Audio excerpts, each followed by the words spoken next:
At this point, I today do not know what it was, in fact, that we saw.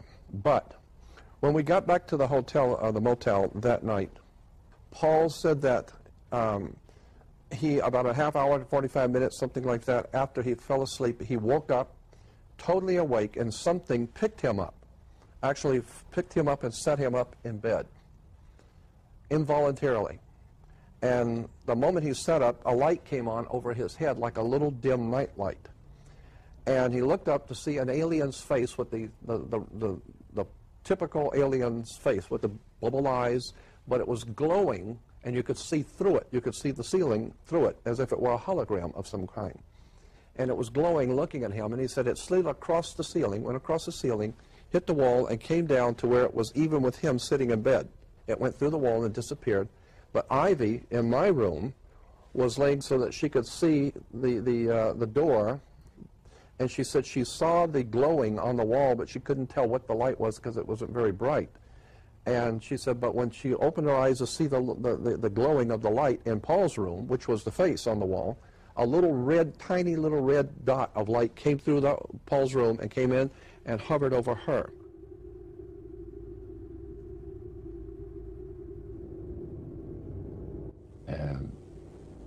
The man later says, how long have you fellas been involved with sorcery?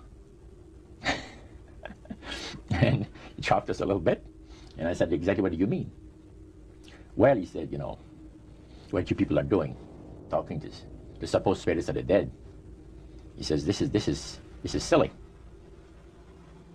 And this man had been at the seance with you. Yeah, oh yeah. And he's telling you that it's silly what you've just done. Because see, my wife, he says, goes to the seances because she gets comfort, and she gets something good out of it, good feeling out of it.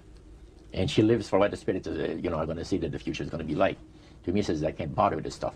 He says, I want power, I go right to the source of power. And he says, how do you think that I became famous the way that I am? Well, I said, you must have had some good luck. Well, he says, there's no such thing as good luck. He says, there's either some power working for you somewhere, or you don't get ahead in this world.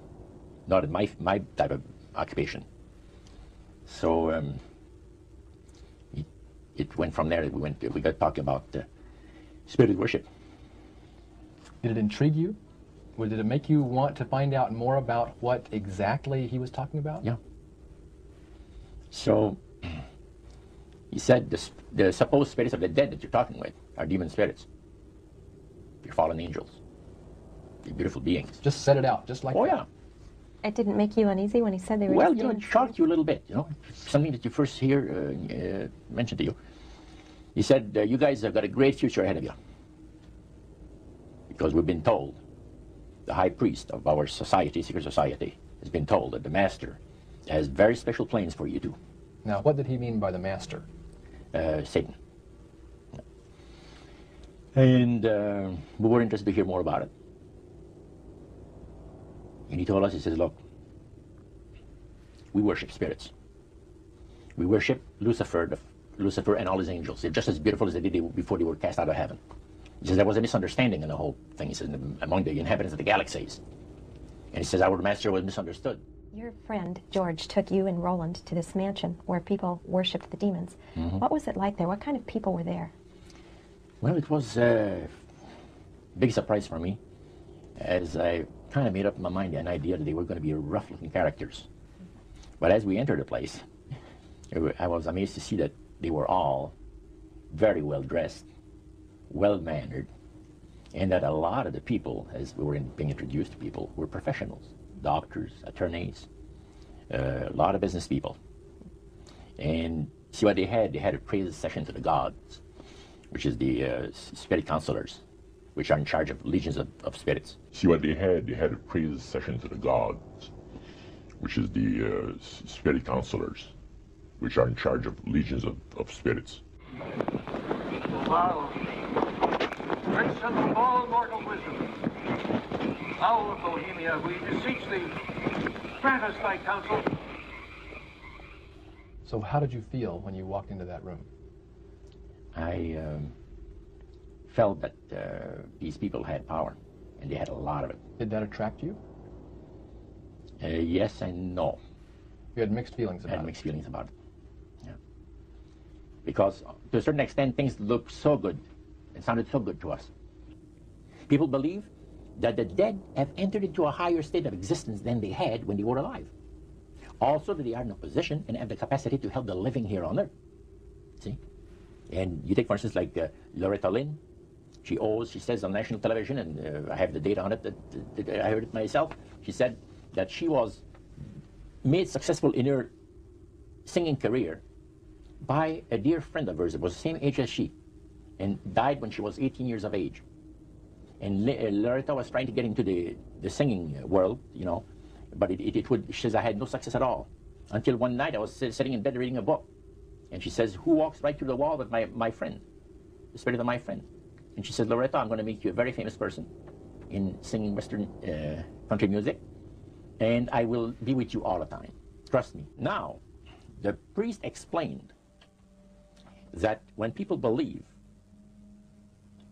in this business, they are actually opening themselves to be completely deceived by demon spirits, because it gives the demon spirits an opportunity to impersonate the dead.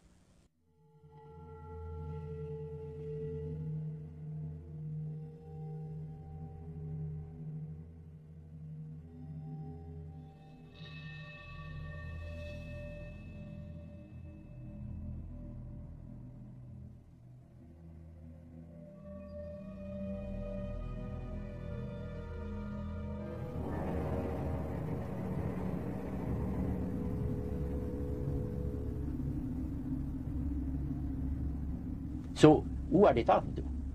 He says, the friendly demon spirits that have always found over the centuries great delight in impersonating apparitions, departed loved ones, and persons of great renown.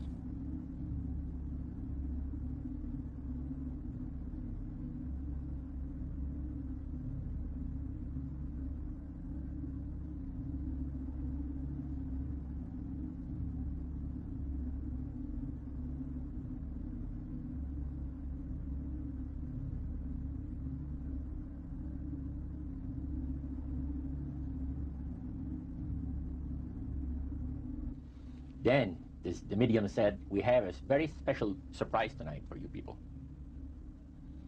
A spirit will manifest itself openly here in a few minutes, and it's like a big gust of wind hit the building and right through the wall, and that translucent being seemed to come right out of the wall. How did you feel right at that moment? It's almost like my heart stopped a little bit. You know, very weird feeling. It was a lady in a beautiful evening gown, swirling. And she said to Mary, my dear sister, you are so wonderful to have asked for me. And Mary fainted and fell right off her chair on the floor. And a couple of guys jumped up and picked her up, and spirit gone. And that was the beginning of it. That's how you got into it. Yeah, that's how we got into it. After a while, you see, there's something interesting about the human mind. You can adjust an awful lot of stuff. You can adjust to a lot of things that would terrify you to begin with. After a while, they become common and ordinary. So you mean contact with the supernatural can become commonplace and ordinary and doesn't bother anybody? Yeah. In other words, the more that you do it, you're not uncomfortable. That's right. It's just not an uneasy feeling. Yeah. So how did you feel about it? Then I got into a secret society that worshiped the spirits, you see. Well, okay, now, how is that different from the seance, Roger?